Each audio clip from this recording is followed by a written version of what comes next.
Hello Aries, welcome back again to our channel, and this is for horoscope new for September 2023 mga my dear Aries. Sana makinig kayong mabuti mga my dear Aries. Ito po ang inyong horoscope for September this month mga my dear Aries. Okay, so mga my dear Aries, paalala lang po, ito ay isang gabay lamang. Nasa Panginoon pa rin po ang maalam sa ating buhay, no? Kunin nyo na lang po ang mag-resonate sa inyo this month, at sana po gabayan tayo sa ating mahal na Panginoon na bibigyan tayo ng magandang mensahe this month para sa inyo mga my dear Aries. Sana Lord, gabayan mo kami sa aming reading ngayon, at sana bigyan mo kami ng mga positive na mga card. So ayan, so simulan na natin mga my dear Aries. Kung bago pa lang kayo sa ating channel, huwag kalimutan mag-subscribe, hit the notification bell para palagi kang updated, no? So, simulan na natin ang inyong horoscope for September. Spirits and angels guides me for the horoscope of Aries, September 2023.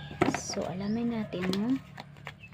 Sana bigyan tayo ng magandang card para sa inyo. Marami ng card na lumabas. Kukuha lang tayo ng iba pang mga card. Spirits and angels guides me for the horoscope of Aries, September 2023. September.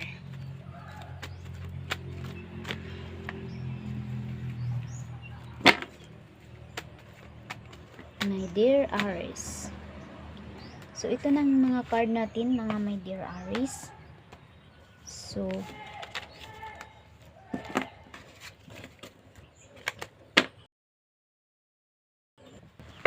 my dear Aries, we have a 5 of coins. Meron tayong the 5 of coins, mga my dear.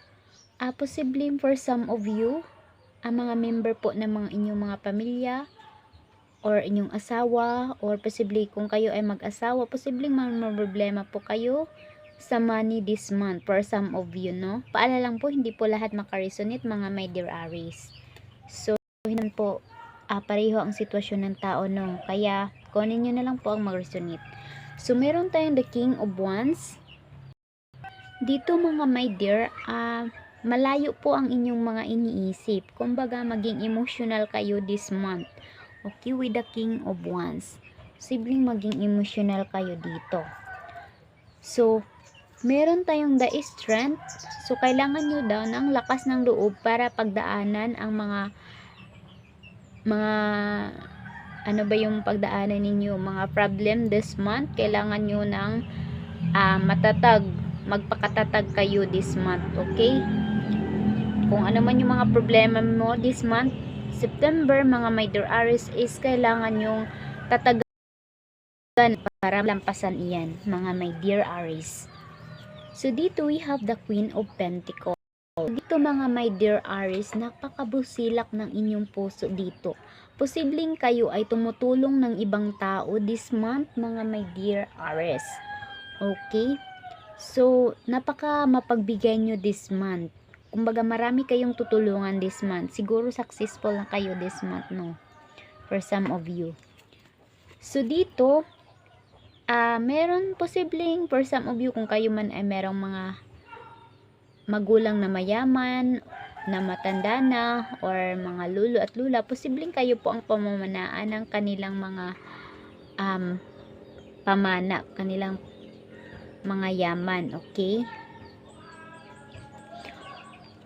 So, yun. Or posibleng blessing din ito. Nag-uumapaw ang inyong blessing. So, dito we have the Temperance. So, with the Sagittarius energy, posibleng magiging creative kayo kasi fiery kayo this month. Okay? Magiging creative kayo this month, mga my dear Aries. Kung ano man yung gagawin nyo, ay magbibigay ito ng pera sa inyo. Kung ano man yung mabuo yung ideya, is pagkakakitaan nyo to, mga my dear Aries, with the Temperance. Okay, maging creative kayo. Marami kayong ideya na papasok this month. So, we have the 9 of coins. So dito, sabi ko na nga kanina, marami kang ideya. So dito, makikita mo talaga ang iyong success, mga my dear Aries.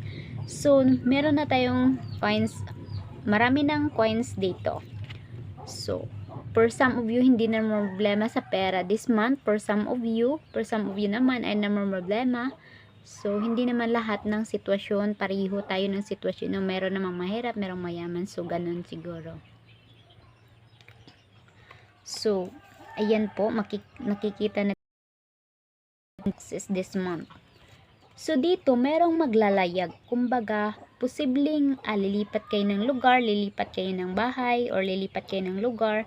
Posibleng merong aalis, ganun. Or merong aalis, tapos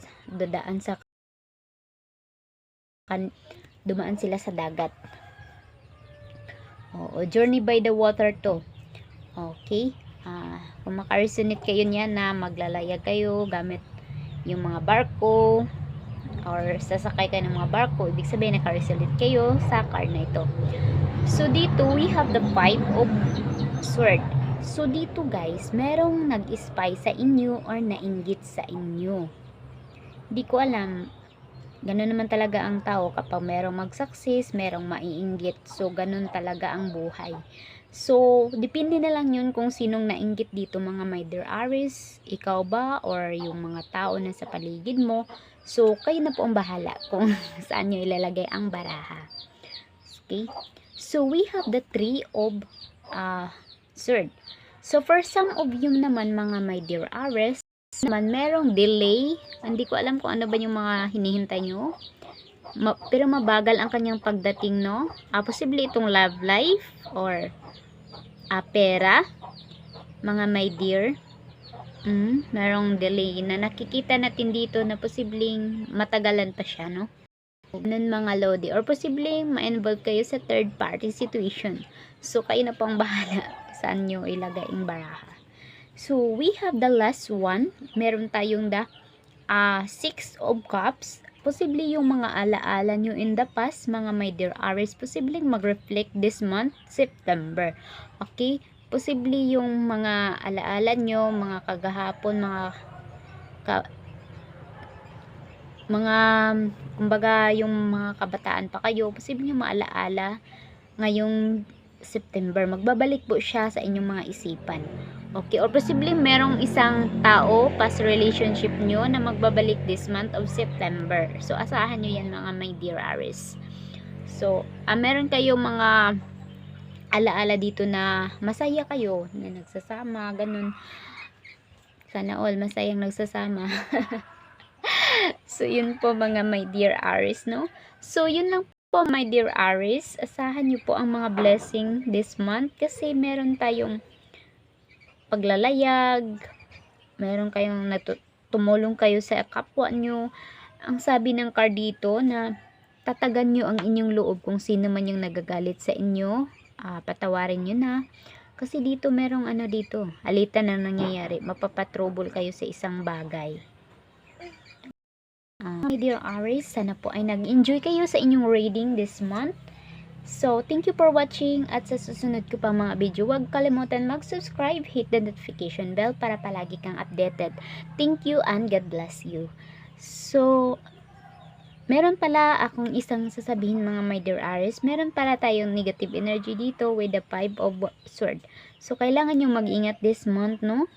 So, sabi ng card na lahat daw ng mga problema nyo this month is magtagumpay po kayo. Okay. So, yun lang po, mga my dear Aries. Thank you for watching.